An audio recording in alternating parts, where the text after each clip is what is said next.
questioning our decisions, looking back with nostalgia,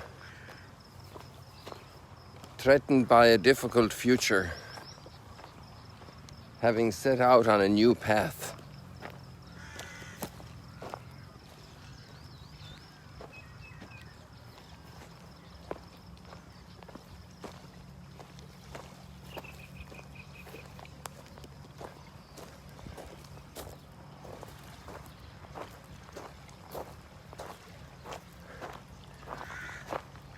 Perseverance, the challenges along the way. Imagine liberated from slavery and wanting to go back, tempted to go back, thinking it's better because the path forward is very difficult. It looks like it's not going to work.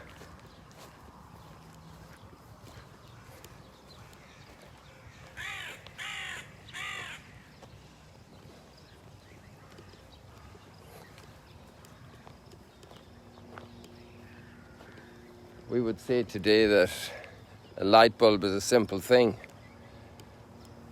I'm not sure if it's exactly true because it almost sounds legendary, but they say that Edison tried 999 times and failed. And on the 1000th time, he was successful. How much trial and error. And keep trying, keep trying, keep trying.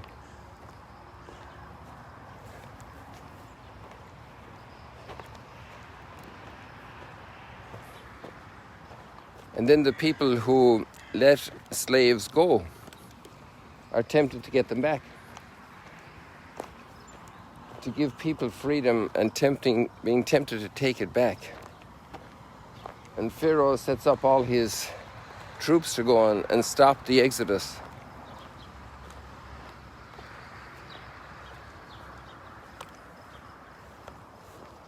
A process has been set in motion.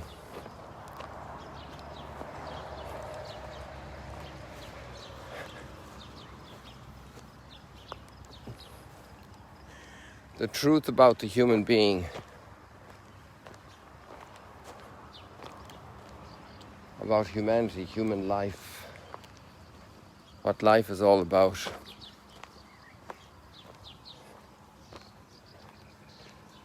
Maybe it even happens on a simpler level for us because we don't have a big army to organize like the Pharaoh, but let's say we have that urge of generosity to let somebody go, to forgive. But the temptation can come back again to renew that grudge, to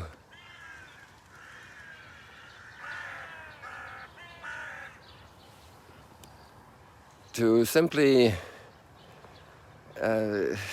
not forgive, to withdraw the forgiveness because something else bad emerged. The impossibility to forgive in our minds.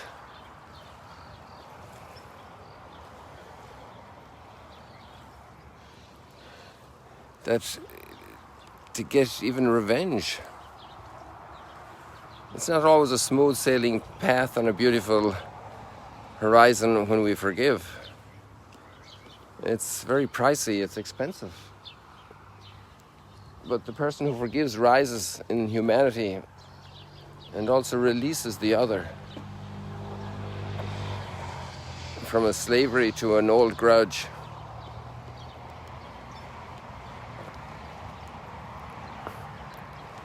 You know, these readings of scripture, as old as they are, these ancient stories, have so much validity in our lives. They're paradigmatic.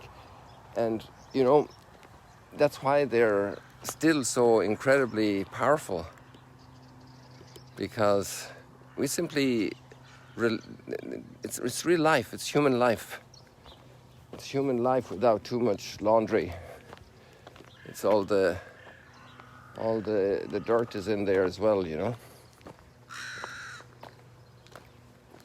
And we'd prefer not to have the dirt. We'd prefer to have this picture-perfect sunrise. But we're dealing with clouds and difficulties. Today we don't have too many clouds. None at all, actually. I check all around right now. There isn't a single cloud in the sky. And there are days like that in our lives, of course. Days of feeling great blessing. Not a single cloud up there.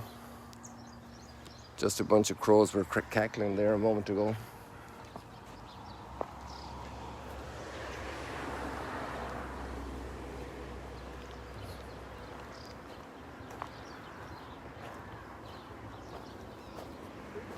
But then there are other days that are difficult, and we have to get up on a difficult step and climb up. But that effort is really necessary to our own growth.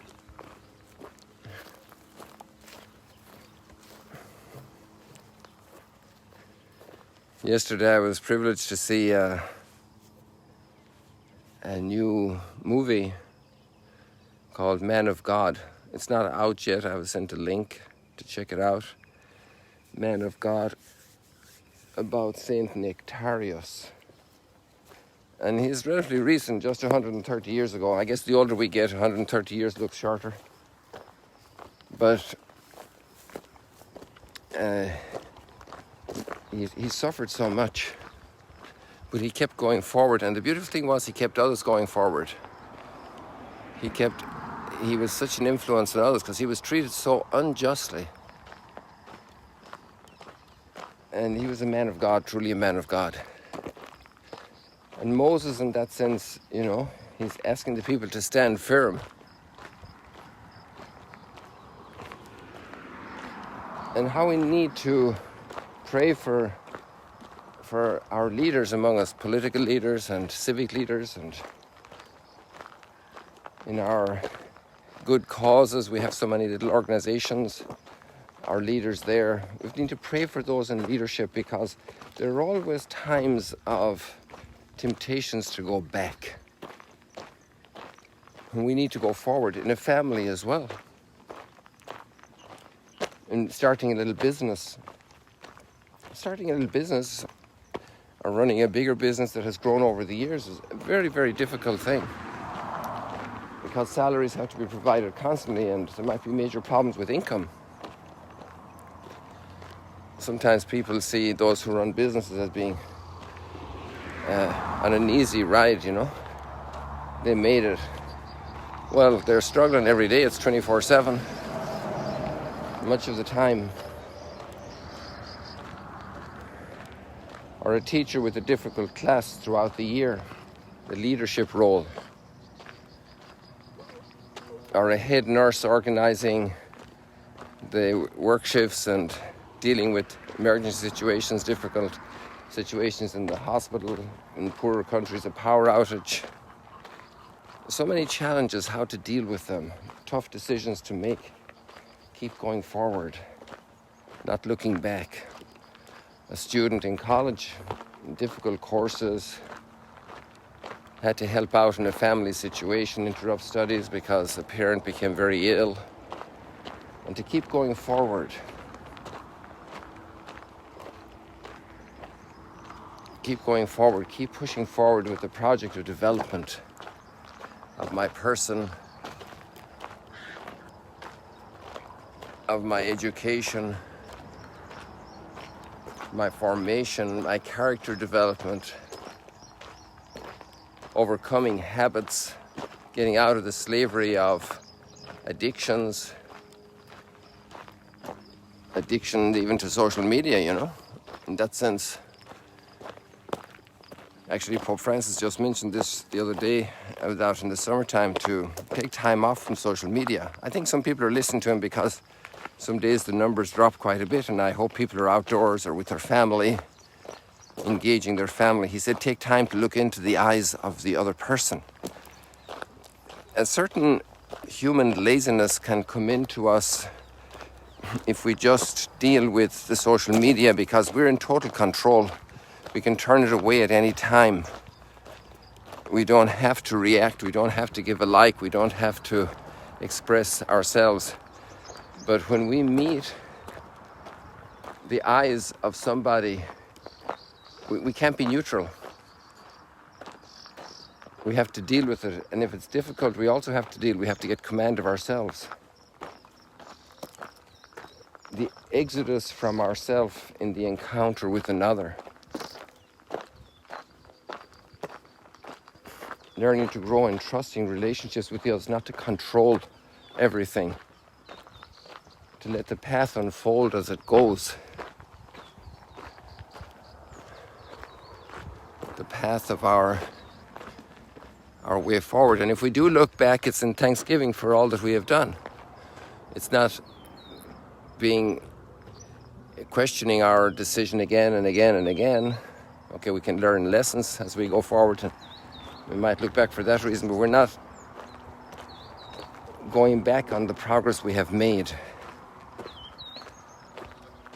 And we can't undo the mistakes we have made. We have to learn from them and let them become blessings for us. And it also puts a healthy damper on celebration. Celebration is very important. To celebrate moments of success, moments of blessing. So they have just left Egypt, but there's a long way ahead. The promised land isn't gained in a day. And even when it is gained, there's a long way ahead. Let's think of, let's say, America or Australia or Canada. So let's say from the European point of view, memory, they're new world, right?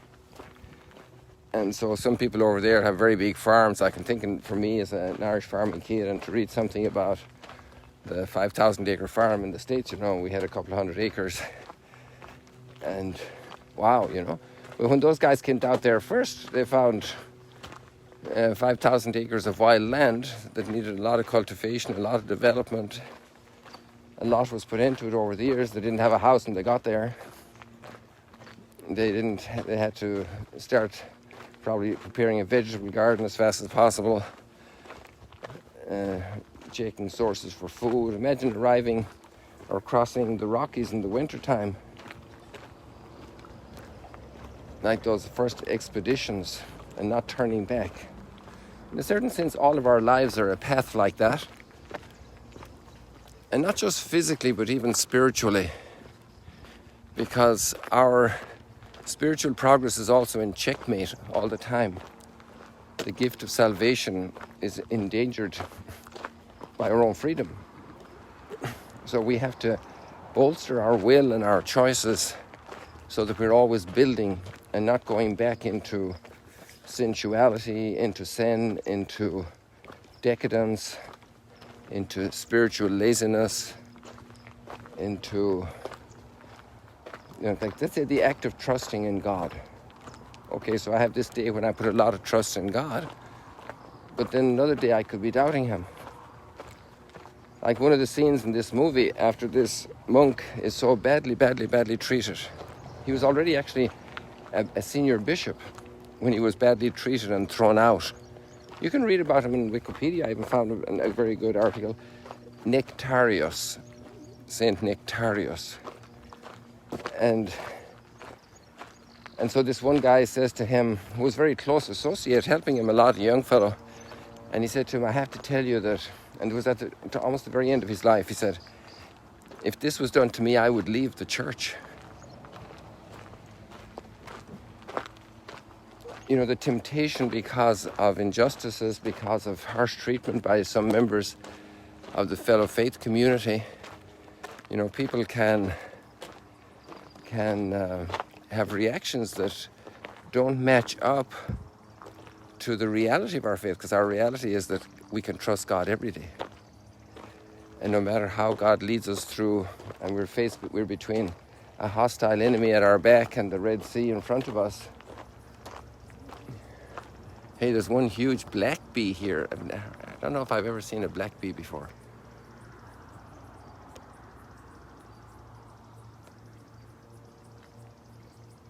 Look at that.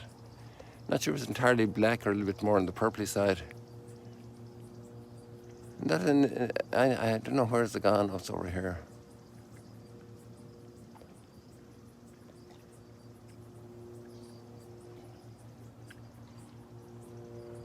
Oh, it's gone in the back now.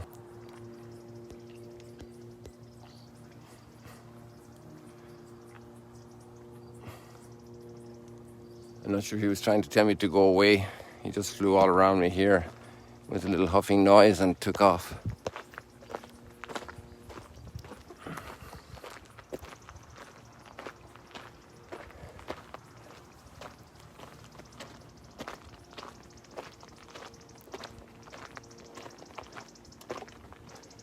So we need a lot of prayer to be able to sustain those times of trial. A man of God. He was a man of God. That's the title of the movie. It's a great movie. It's so simple. The background's so simple. He's a man of God. To be a person of God. And the wonderful word later on in Scripture that Moses was standing in the breach for God. And obviously the life of Christ. And he's so tested all the time. Like today we have the reading when they're demanding a sign. And that's funny, isn't it? How funny, tragic, or whatever. You know, we have a huge gift. Okay, so they're out of Egypt. They're delivered after 10 plagues. And then barely are they out when they're saying, oh, would that we go back to Egypt. Would that we had died in Egypt. Weren't there enough graves for us to die there? This complaining spirit that strikes all of us. I mean, who's free? You know, only the young people that are really only free from that are the people who are deeply, deeply prayerful and immersed. And they can also be tempted. God allows us to be tempted. He allows us to be tempted so that we grow in the virtue. And because of that, at the end of the day, we can say with the psalm today, the Lord has covered himself in glory. Not just with a beautiful sunrise. That's a physical accomplishment. To put that star out there, it's a small star in the cosmos, 93 million miles away. And it's a glorious sunrise, no question about it. So we'd say, okay, we give praise to God, glory be to God. But when the Lord transforms one of us with all our little selfishness and all of our small thinking, you know, all these little insects here, they want their little bit as well. All our small thinking and all our narrowness of heart and our sluggishness, and that he transforms us into saints. He wants to do this. That's his project, and I'm a long way away, and each one of us have a path ahead of us. Even if you're 80, 85 years old, 90 years old. I have a couple of aunts that are over 90. And an uncle. We all have our path still ahead of us. Even if it's the last day and the last hours, the importance of accompanying somebody who's on their deathbed. That's so important, to hold their hand and not be trying to hold them back. No, help them to get out. You know, let's say you have somebody here getting on a boat and you're holding them back. You're not letting them put their foot in the boat. Let them put their foot in the boat. Help them into the boat. Help their eyes to open up to heaven. Death is not the end of the world, you know. Of course, if people are not blessed by faith, it's the end for them. They think it's the end. They don't realize what's waiting for them. Let's help people to die well, to complete their exodus, to complete their trip with the greatest trust, the greatest faith. I think I told you once or twice about this, but our time is nearly up now, but I just mentioned it. Singing people into heaven. Do you ever think about that? Singing people into heaven. It's like singing, you know, one of your family members is running in the Olympics and is winning the Olympic mile. And it's the last 100 yards. And what are you doing? Holding them back? Give me a break. Come on. Somebody doing a marathon, 25 miles or whatever it is, 40 miles. and they're in the last mile, and they're in the last 100 yards, and you want to hold them back. Say, come back, let me give you a hug. No, go for it. Go for it, man.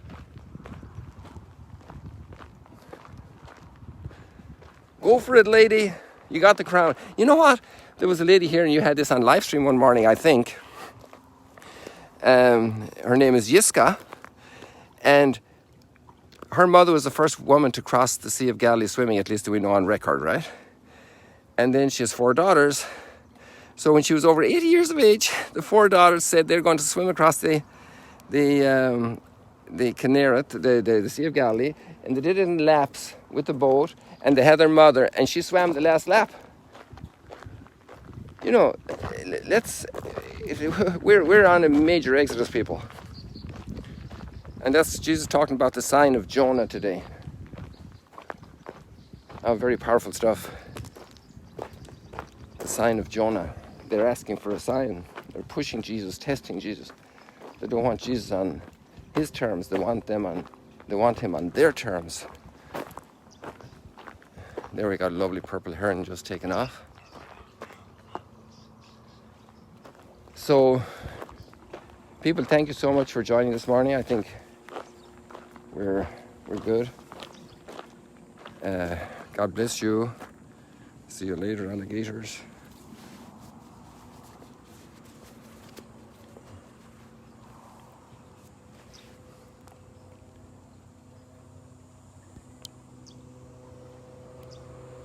God bless you. Look at the mountain up there.